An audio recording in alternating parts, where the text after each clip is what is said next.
If you follow sports betting, you know the name Billy Walters. He is the biggest winner of all time. He's also the game's most controversial character and its most interesting story. He's beloved by some bookmakers, feared and blackballed by others. Always a hard worker, Billy studied the numbers and the people, and went on an unprecedented 36-year streak of finishing in the black betting sports. He also succeeded away from Glitter Gulch, owning golf courses, hotels, developing homes and malls, and becoming one of Las Vegas' most charitable philanthropists. From the VSiN studio at the South Point Hotel, Casino, and Spa, welcome to Billy and the Book, the Billy Walters story.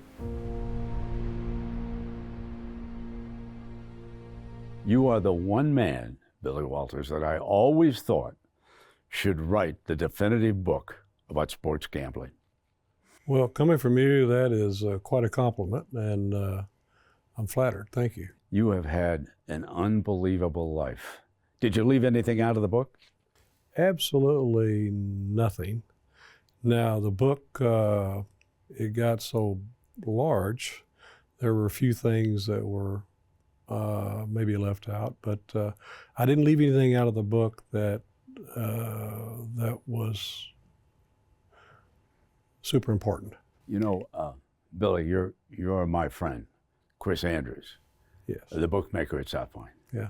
He dubbed you the Michael Jordan of sports gambling. That's as high a compliment as I've ever heard him pay. And you know, and looking back at your life, I was always fascinated because I knew you came from Kentucky, okay? And I know you didn't come from means. But going back, I want you to tell everybody about that first bet you made on sports, how old you were. I think it was 1955. Yeah. I was actually 9 years old, and I had a paper out. And I was doing other jobs, mowing grass, what have you, saved up over $100, which was a lot of money. And the New York Yankees, they were my team. I knew all the players, Mickey Mantle, like all the kids back in those days. I was playing center field like Mickey Mantle in the back of my house. And there was a town grocery, his name was Woody Brandstetter. And he and his son, Elwood, they were big Brooklyn Dodgers fans. And so I ended up betting on the Yankees to beat the Dodgers in the World Series, and I bet my entire bankroll. I bet it all. It still is the most memorable loss I've ever had. First loss always is. Well, it's all relative, you know. When you lose everything you have, that's about as much as you can lose, especially when you work 2 years to save the money up, you know. And you were being raised at the time by your grandmother, is that correct? And your uncle had a pool hall. Tell us about that. My father actually passed away when I was 18 months old, and my mother left, and I was fortunate. My grandmother raised me. I could have had 6 parents, and I couldn't have had a better role model. And she worked a couple jobs, and back in those days, especially where I lived, there wasn't any kindergartens, and she certainly didn't have any money to have anyone to keep an eye on me. So my uncle, Harry, he owned a pool room, and my grandmother started dropping me off there when I was 4 years old. And my Uncle Harry put up those wooden Coca-Cola cases around the back pool table. He had to put them 2 deep. And he gave me a pool table and left. And my grandmother, she would pick me up when she got finished working. You get a good education in a pool hall. I know that from some guys who've hung out in pool halls through the years, Billy. I learned about gambling, people, performing under pressure, being dumped by your best friend, negotiating. I learned a lot of things that I've used I've utilized those for the rest. I still utilize a lot of those things today. You learn about, so much about human nature, Now, about in the 60s, I start to travel into to Kentucky to cover as a newspaperman some basketball. But I found it to be a betting culture. I would go into a a restaurant for lunch with some friends, and it always seemed to me that the owner or somebody was making a little book on the side. So I know you became part of that culture in Kentucky. I was raised up around that culture. Gambling in Kentucky has been a way of life for many, many years. Horse racing. When I moved to Louisville, later on, Louisville was wide open. It had, you know, a number of places you could go into. You could shoot craps, you could play blackjack, you could listen to the call of the race at Churchill Downs. They had a grease board up. You could bet on sporting events, and they had soup set up and sandwiches, and but there were a number of joints in Louisville that were wide open at the time. And you also started selling cars. Is that what I read when you moved to Louisville? When I moved to Louisville and I graduated from high school, I went in the automobile business, and that was the next phase of my life where I actually learned the automobile business. Whatever little I learned initially about business itself, I learned in the automobile business. Now, you don't move to Vegas permanently until 1982, but you made trips out here, so you became very familiar with the sports betting culture of the time. Were you successful? Tell us about that. Coming here in the mid-'70s, I'd met a lot of almost all the gamblers in town, but I'd met gamblers from all around the country, bookmakers and bettors and poker players, and I came in the '70s where I started spending some significant time here. I was a guest of Jack Binion's at the Horseshoe, and he had the Gamblers Golf Tournament, and that's how I started spending some significant time here. Now, during your trips out, late '60s into the '70s, in the Las Vegas, were you a successful sports bettor? I didn't really bet sports here that much. I bet sports primarily in Kentucky and down south. I bet all over the South. I didn't do much betting here. When I came out here, basically all I did was I played golf, I gambled, I played poker, but primarily golf. When I moved here in the early '80s, that was different. I moved here primarily to bet sports professionally. But in the because you'd been winning in the South, and you said, I'm going to go to Vegas. Why would you come out here? Actually, what happened in around 1980, I'd gotten out of the automobile business, '81, and I became a bookmaker in Kentucky, and I was also I was a bettor. I was a handicapper. I was doing both, booking and betting, and I got arrested in Kentucky in 1982 for bookmaking, which I was certainly guilty of, and I had to make a decision in my life whether I was going to stay there and get back in the automobile business and discontinue gambling, or whether I was going to be a full-time gambler. I'd always believed my entire life I could be very successful if I did it full-time. So my wife and I decided to move to Las Vegas. So we moved to Las Vegas in 1982, in the fall of '82. And I had a couple partners, but all I did was bet sports, played golf, and played poker, and but primarily sports. And but I quit bookmaking. I never did any more bookmaking. The bookmaking, after the little deal in Kentucky, that was all of that. And but I focused 100% of my time on being a professional gambler, but primarily a professional sports bettor. So you said you had a couple of partners. Were they just people who put money in, or did you compare notes, or how did that work? My first partner was Doyle Brunson, and he Texas Dolly. That's right, and basketball player at Hardin Simmons. That's right, and he enjoyed betting sports, and so he was my original backer. I think the first week we lost $1 million, and your first week you lose $1 million? I think we lost $1 million, yeah. And the second week we won all of our money back, and we might have been a little bit winner, not much. And Doyle decided that there's too much ups and downs in sports betting. And at the time, what I was doing, no one thought you could win because there was a belief back at that period of time that you could only make a few bets a week if in fact you were good at it and be successful, because there was a belief that if you made too many bets, you know, the vigorous juice would eat you up. You know, right. You couldn't overcome it. Well, I was making 30, 40 bets a week, and that was just something completely foreign to anything that Doyle understood or basically bookmakers or gamblers at that time. My second partner was a guy by the name of Chip Reese. And Very smart card player. Yeah. So Chip and I were partners up until the end of '83. And then from that moment forward, I was on my own. Were you still making that many bets every week? I was making more. You made more. Oh, yeah. Oh, yeah. Now, sometimes if somebody's too successful, certain bookies will shut them down. Was that happening at all? No, to answer your question, smart bookmakers those days, today, or any day, regardless of who you are, they want you to bet them directly because it's knowledge to them. And if someone comes along that they feel like that they can't beat, okay, so you take that person's bet as early as you can take it.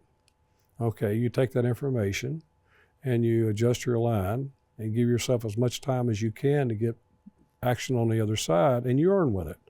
Well, back in those days, the Bob Martins of the world, the Johnny Quinns, the Gene Maydays, the guys that really understood the art of bookmaking, that's what they all did. Billy Walters' life story is called Gambler. Simon & Schuster, the publisher, and Billy, when will it be out? The book will be out August the 15th, just before football season. I am predicting right now that it will go to #1. I hope you're right. That would make me very happy, and Simon & Schuster too, I'm sure. Up next, Billy starts winning big at the sports books in Las Vegas as Billy Walters in the Book continues.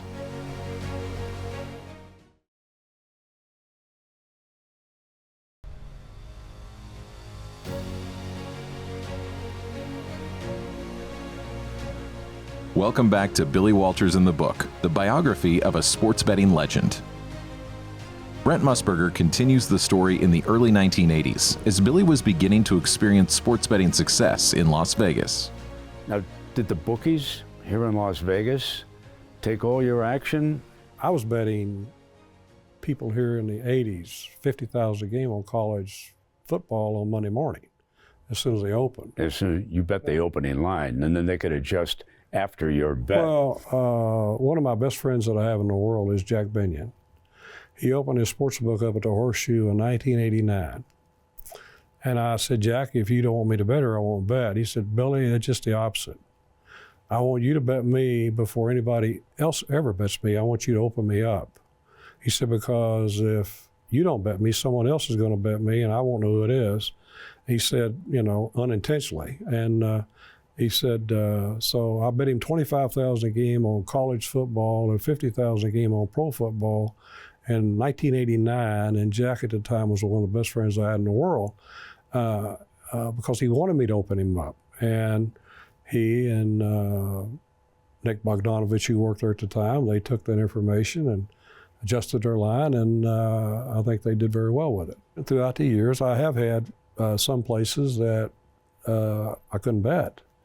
They didn't want my business, and I've had a lot of places that wanted my bet as soon as they could get it. And it's still that way today. Well, when you became that successful, did you use runners? I've met other successful gamblers through the years in Las Vegas who have had to use different runners to go to different books. Okay, when I first came here in '82, what you're referring to as runners, yes, I use runners then. Lots of people use runners. I had about 30 on the street. And we communicated with beepers, and they would make bets in various books. And now, later on, the laws in Nevada got changed and runners were no longer legal. From that point forward, I used a lot of people, but they were partners. All the people that I used, they participated in the bet I was making. They were no longer being paid just to merely make a bet. Overall, I've used thousands of people throughout the world that I've had different relationships with and placing bets. Did you ever sleep? Not much. You're mentioned with a computer group.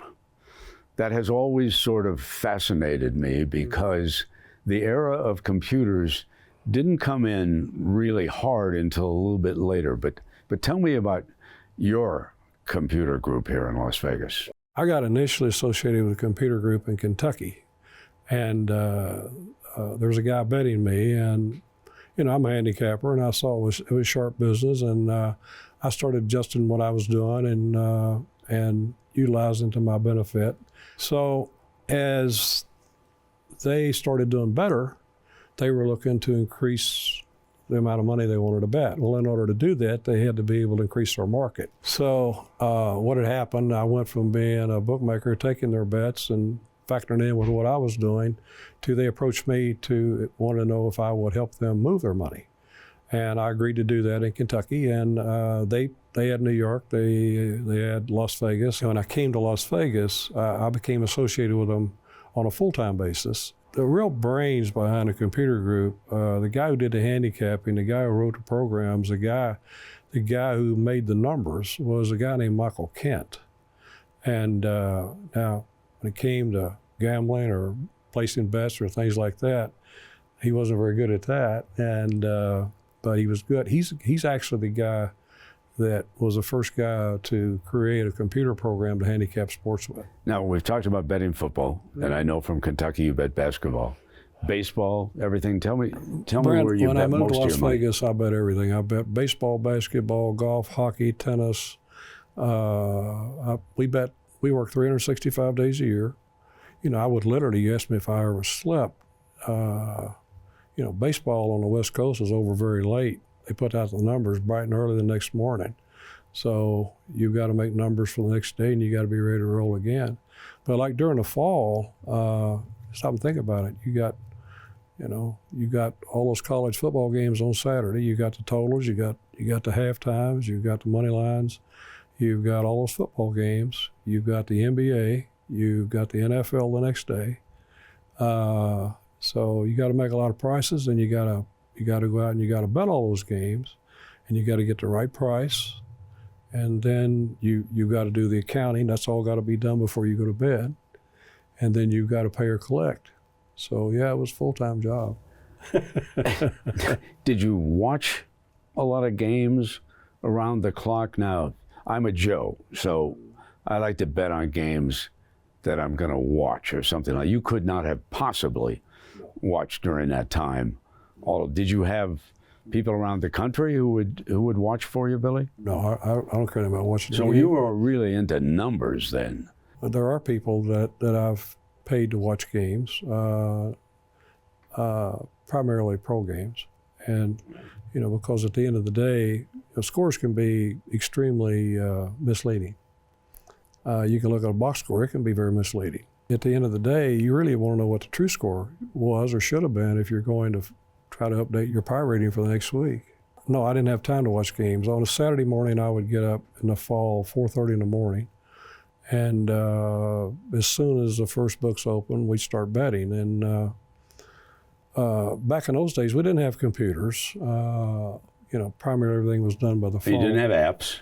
No apps. So you couldn't put money in a casino? No, people had to show up. I had a ballroom full of people, and we had people all over the country, and they had ballrooms of people, and there were thousands of people involved.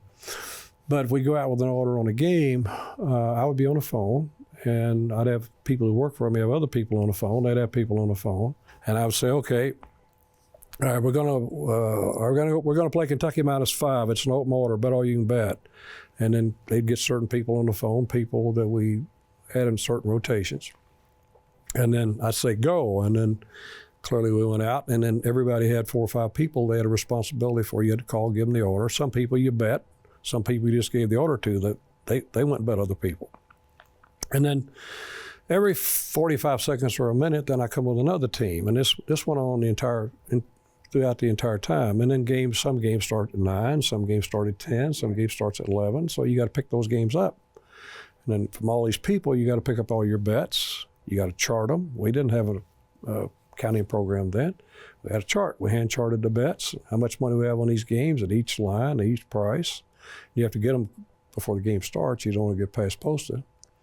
And then you do that throughout the day. You make the hundreds of bets, literally hundreds of bets. And then at the end of the night, you got a stack of tickets this high, and you sit down with someone else, and you grade the tickets, and you compare the tickets, make sure nobody made a mistake. Then they've got to go into a master sheet, and that master sheet's got to balance down to the cent. If it doesn't, you got to stay up until you find the error until it balances down to the cent. And then you get up the next day and do it all over. You and I have talked about information, especially in sports gambling. It is king. But back in the day, no computers, you know, there were a few cell phones around as you could talk to people, but tell me some of the secrets of getting information that you needed to take a bet on a certain team. Well, to make a bet, I don't want to be accused of taking a bet. That's true. Yeah, taking a bet got me in trouble. But it's, you know, information's king. It was king then as it is today. So back in those days, there wasn't any internet. There wasn't any ESPN. There wasn't 24-hour sports channels or things such as that. So we had a crew of guys that went to the airport in Las Vegas, and we worked with the people who did the custodial work on the airplanes, and we got all the local newspapers that came in on those airplanes from around the country. And then I had people that were readers. All they did was read, and they knew, you know, stuff was important, stuff wasn't important, and that was passed along. Injuries. If we had an injury that or as we have today, whether it be the NFL or even a major college football game where it was a huge significant injury and it can make a big difference whether we're either going to bet or not bet or something that involved a substantial amount of money. We would have guys that would go to the parks and watch them warm up, and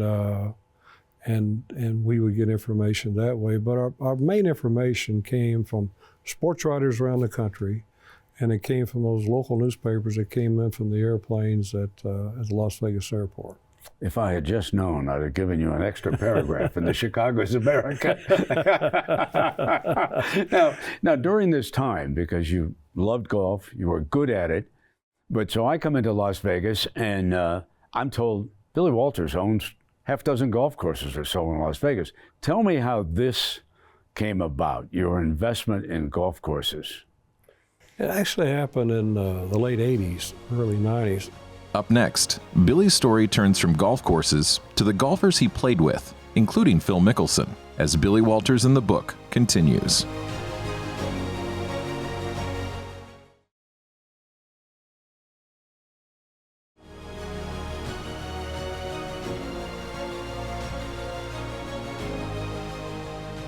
Welcome back to Billy Walters in the book. Phil Mickelson and Billy were once friends. Here's Brent Musburger with why they aren't anymore.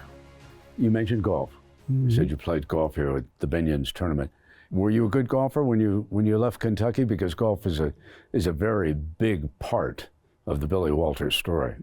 I became a pretty decent golfer when I left Kentucky. When I came here, I was a pretty decent golfer. Single-digit handicap? Yeah, I was within. Yeah, you're a good golfer. Yeah, and I didn't start playing golf. I didn't even know there was such a thing as golf in my life until I was 19 or 20 years old. The place that I was born and raised, there's no golf courses. I think they have a 9-hole golf course there now. Maybe they may have added it in the last 10 years, or I don't know. But we had no TV in our home, and my entire life was either church, a pool room, or school. And then when I moved to Louisville, I was either in school or working all the time, and really my social world didn't include golf. And I got invited to a driving range one night from one of my coworkers at the car dealership, and I went there, and I had played baseball as a youngster, and I had decent hand-to-eye coordination, and I hit some balls at the range, and just literally fell in love with golf. I was smitten by the bug, and we would play till dark and then go in the grill and play cards until they closed. And that was my introduction to golf. Now, drinking was also a part of playing golf back in the day. Yeah. I didn't drink any while I was on the golf course. I mean, I've never done that. I've never been, you know, I've always been competing, betting, doing whatever I'm doing, and alcohol and playing golf that requires anything with equilibrium. I don't think they mix too good. But afterwards, yeah, we would drink, play cards, yeah. And there was a friend of mine, his name was Mark Tenner, an attorney, poker player, and he became aware of a golf course that was in Albuquerque, New Mexico, that was in bankruptcy. And he came to me with the idea of purchasing the golf course. I went down and looked at it, and what I saw was, when I looked into the business, golf at that time, it really wasn't ran as a business primarily. The majority of the municipal golf courses and private clubs in the country were ran by non-business people, and they all lost money. So I saw an opportunity to get into that business and you know, turn it into a viable business.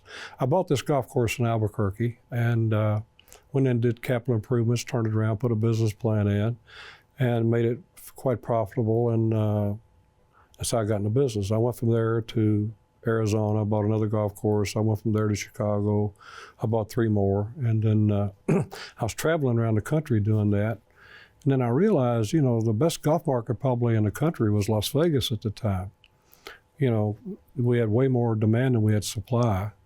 Tourists couldn't hardly get on the golf course, locals couldn't. So that's when I decided to come to Las Vegas and try to find properties and develop them here. I ended up with 7 golf courses here at one time. And then what happened, the business model changed and it went from, you know, it became oversupplied. And, but all the people I was planning on selling these golf courses to had gone broke. All the financial, all of these public companies that, you know, not all of them, but most of them, and the ones that weren't broke, they weren't buying golf courses anymore. So I had 7, and we ran them for a period of time. And I had 22 automobile dealerships. I don't know how many I was down to at the time, 17 or 18. I had several golf courses. I think I had 3 or 4. I was still doing sports. I was still doing stocks. And I was a pretty busy fella. That's my tail of wool with golf courses. Do you still own any in Las Vegas? I do. I own the Bali High Golf Course. Right down. It's just north of here on the Las Vegas Strip. Yeah. And yeah, I still own it. And yeah. Didn't the Raiders come sniffing around to purchase that and make that a parking lot when they built Allegiant, or is that inaccurate? I had some discussions with Mark Davis about doing something with the property, and I think he had more idea than just doing a parking lot with it. I think his idea was possibly that, some tailgating, maybe some retail on the north end, you know, doing a tunnel into the stadium. I think he had a wonderful idea, and but yes, we had some discussions, but they never worked out. And then I've talked to multiple people, but we're happy runners of the golf course. It's something that I'm very proud of, something I really enjoy doing, and I have several employees that have been with me there 20 plus years. So anyway, we don't need to sell it, so we decided to hold on to it for a while. Yeah, people actually love playing on your golf courses. Thank you. Yeah, and I played on Bali High. I enjoyed it. I had a great time up there. Now, that leads me, though, to a character who becomes a bit of a controversy with you and your background, and that's Phil Mickelson. Right. Tell me how you met Phil Mickelson. I met Phil Mickelson in 2006 at the AT&T. It was on a Sunday. I'd made the cut, the amateur cut, which was quite an accomplishment. And I was playing with Frederick Jakobsen, and I happened to be paired in the same group with Phil and Steve Lyons. Steve Lyons was the president of Ford Motor Company at the time, and that's how he and I met. I think clearly I knew who he was, and I got a real strong impression that he knew who I was, because in the first round of golf we talked about sports from the time we teed off until the time we came in. I was around a bookmaker who in Las Vegas who said that Phil Mickelson came in and made a big preseason bet on the Baltimore Ravens to win the Super Bowl the year they won it. And he said, Phil's been losing to me ever since. And he won that. But Phil winds up owing you a lot of money. Does that come about through sports betting? Or I can't imagine, you were a good golfer, but I can't imagine you beating Phil regularly. Well, first of all, you're right. I never beat him regularly playing golf. Well, we played golf together, and I would say it was probably tit for tat.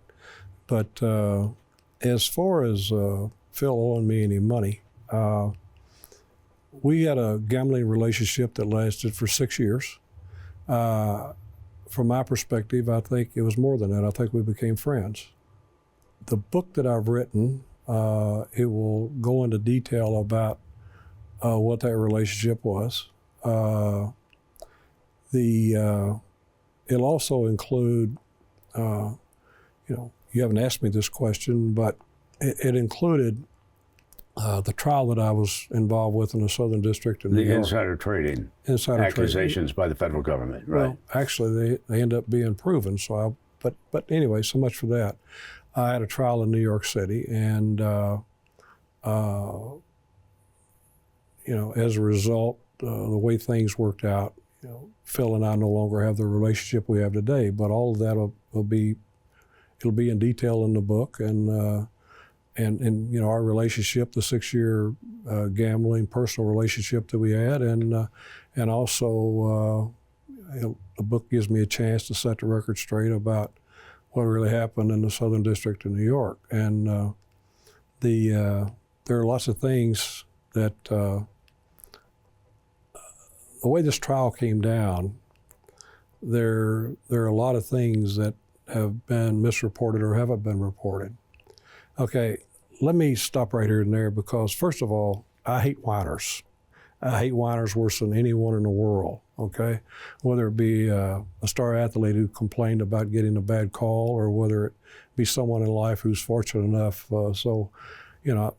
Anything that I say to you or I say in this book, I hope anyone doesn't interpret it as me whining, because I'm not whining.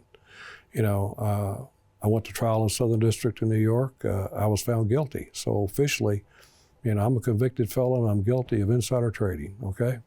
But there were a number of things in that trial that didn't come down the way they should have. It hasn't been disclosed to the public, and I'm going to merely put in some things that the public is not aware of, both my relationship with Phil and with what took place in that trial, and then I'll let the public decide for themselves whether I was guilty or innocent from their personal standpoint. But the book, the question you asked me, whether it's that or whether it's anything else in the book, this is not a vanity book. This is a real book. And there's lots of things in this book I'm not proud of. But what's in the book, when the reader reads it, they're going to see that I've shared everything with them. And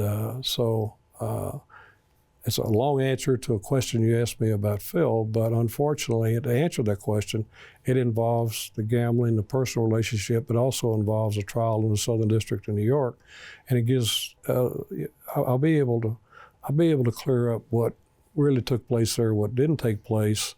Just one follow-up, okay? Yes, sir. I was told that you feel that if Phil had agreed to testify, that you would not have been found guilty. True or false? I think that's in the public already out there, and I think I've already said that, and yes, that's true. Coming up, Billy's very candid and emotional description of his years in prison, as Billy Walters in the book continues.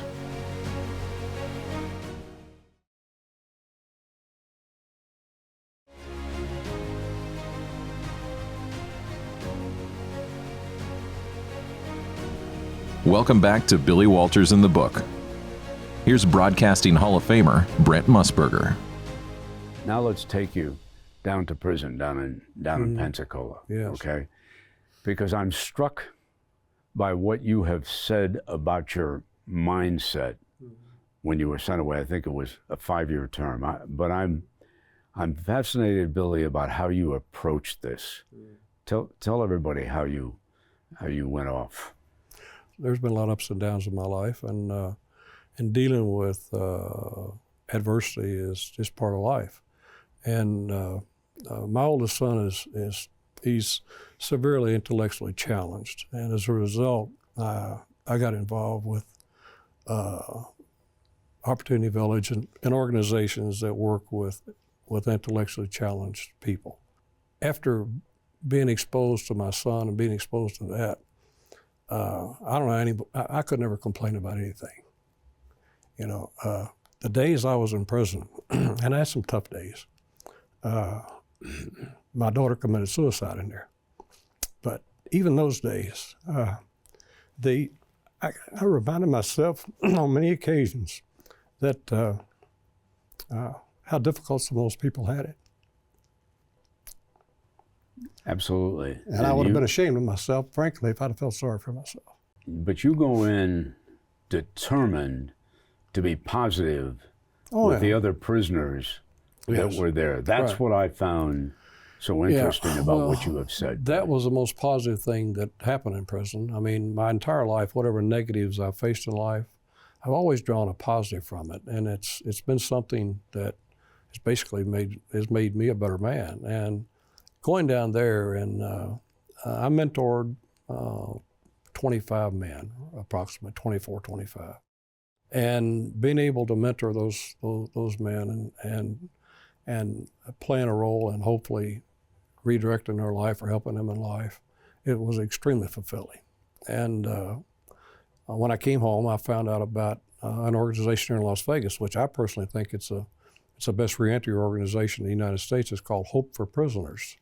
And I've gotten involved with them, and it's been something that's been extremely fulfilling also. But the men I was in prison with, I stay in touch with them, the majority of them, and they're all doing well. None of them have gone back to prison. They have jobs. They've turned their lives around, and they're doing great. So, yeah, very fulfilling. So you served 2.5 years, and then COVID hit. I served 31 months is what I did, and then COVID hit, which, as far as me getting out of prison, is unfortunately, as terrible as it was for the world and many, many people, it was fortunate as far as I was concerned to getting out of prison. When I went into home confinement, as an example, they put a bracelet around my ankle. Now I know how cattle feel, because I wore that bracelet constantly in the time I was in home confinement, and it had a monitor on it. I wasn't allowed to leave home, period, unless I went to a medical appointment or church, and that had to be approved. But I wasn't allowed to leave for any other reason. You know, I must mention, your wife must be a saint. My goodness. Yeah.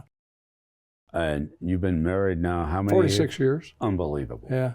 Well, I've said this many times. I've said it, all of my friends, I've said it, and my wife, she is the best person I've ever known.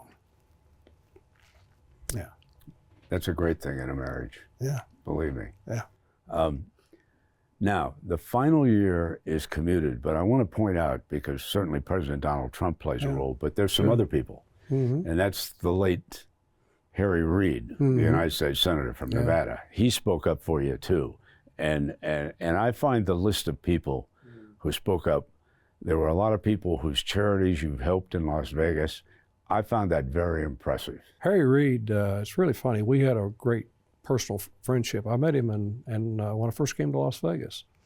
And over the years, we became good friends, and a lot of times our political views didn't match up, but our friendship never wavered. So I was indicted 5 times.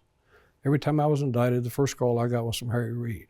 When I was convicted in New York, he was interviewed in the Review Journal, and he spoke up on my behalf. When I went to prison, he sent me numerous letters, stayed in touch. When I got out of prison, the second person I spoke to, my wife was the first, Harry Reid was the second. So to have his support was great, and it was, he was a great guy. Great to have you, a free man. But I'm going to ask you a couple of questions in closing now. Now that you're out, free man, behind you, are you betting sports again? Oh, I am, sure. I started in 21. I went back and redid a lot of the things that we were doing, and had to rewrite, had to go back and bring a lot of things up to date. And then 22 this past year, I've been engaged, I've been involved, and I'm not as involved as I was. I'm only doing primarily football, and but yes, I am. And as we were talking earlier, you know, it's sports betting has become much more difficult. And if we were doing, or I was doing things the way that I did it back during the computer era, you'd have no chance. You got zero chance. Well, the only chance that you have is you got a lot more information out there now. There's a lot of really smart people. So you've got to be able to find and identify things that are relevant, that actually mean something in order to stay ahead of the game. And I spent 21 and going back and trying to do that. And so 22, I stuck my foot back in the water. Did you ever think, Billy, through the years when you were starting and being that successful in Las Vegas, that gambling on sports would become legal in as many states as it is now and would grow to the extent? Did you ever think this is going to mushroom in the United States? No, I always hoped it would, and I've always been a proponent of it. This is something that was going on. It's going to continue to go on. Why not do it and turn it into a positive, create jobs, taxes, clean up the criminal element, allow people to involve themselves in something that's fun and do that. Do you dabble in any in-game now? It has grown in the United States here in the last couple of years. What's your approach to in-game? Well, I bet throughout the game, and again, it's a separate bet. I mean, to me, I'm looking for value or what I believe is value. You was talking about England. I had an office in Kimberley, England, many, many years ago. We had a betting office there. I bet with the English bookmakers 25 years ago. And I was talking about the taxation. Any monies that we won in the UK, they were tax-free. The tax laws in Europe, if you're a bettor, any money you win is tax-free. Okay, and that's the reason the business over there has progressed to where it's gotten to. That's the reason the English bookmakers, the European bookmakers have gotten so big, and that's the reason the business over here, it's still kind of in the dark ages, so to speak. It's just coming out of it. The other point that I want to drive home with you, Billy, is in the research that we did, the philanthropic causes that you have backed. People have told me throughout Las Vegas that you have been one of the most generous givers that they have ever been around. Well, I think my grandmother was a role model for that, and but it's real simple to me. If you come from the type of background I came from, and you're fortunate enough to be successful, if you don't give something back, you should be ashamed of yourself. But you come in this world with nothing, you leave this world with nothing, other than what little good you did while you were here, right? Exactly. Yeah. Now, in the book, you have a betting system, and I think you've even thought about getting a copyright on some of the systems in it that you use. Tell me about that. Actually, what the book includes, it includes everything that I know about sports betting, and it also includes a betting strategy, which is extremely important.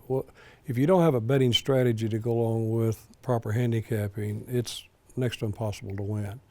But look, I'm 76, Brent. I'll be 77 before the book comes out. And I want to share anything and everything that I know about sports betting with the world. And I'm confident that it's going to help sports bettors. They're going to enjoy it. They're going to be able to understand it. And whatever your level is, there's something in there for everyone. And I'll assure you that anyone that reads it I think they'll maybe pick up a pointer or two. Yeah. You've lived 2 full lives.